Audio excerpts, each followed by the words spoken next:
បាទសូមជម្រាបសួរបាទខ្ញុំបាទឈ្មោះណប់ណាប់ជាប្រធានកែឡៃបាទអប់រំកាយនិងកីឡាបាទខេត្តកំពត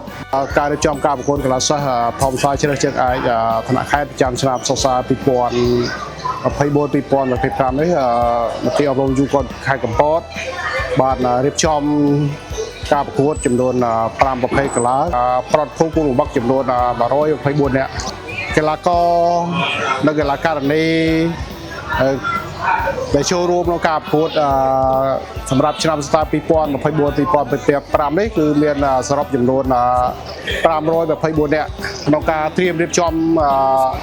ចូលរួមប្រកួតថ្នាក់ជាតិនេះគឺយើងបានធ្វើការរៀបចំការប្រកួតចម្រាញ់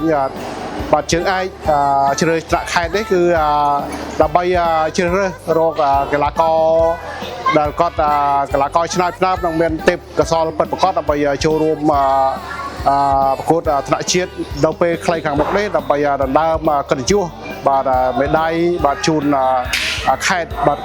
ចំពោះការចូលរួមនេះគឺយើងបានត្រៀមមន្ត្រីបច្ចេកទេសបាទថ្នាក់ខេត្តហ្នឹងក៏ចុះជួយសម្រាប់បំពន់បន្ថែមសម្រាប់ក្រុមដែលជាប់ជើងឯកដើម្បីត្រៀមបញ្ជូនចូលរួមប្រកួតនៅពេលដល់ខ្លីខាងមុខយើងសង្ឃឹមទៅលើកីឡាអត្តពលកម្មដល់ដូចជា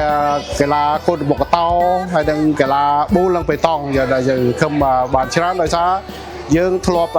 ជាម្ចាស់ជើងឯកនៃមេដាយមាសឆ្នាំ2023សម្រាប់សិស្សបឋមឯង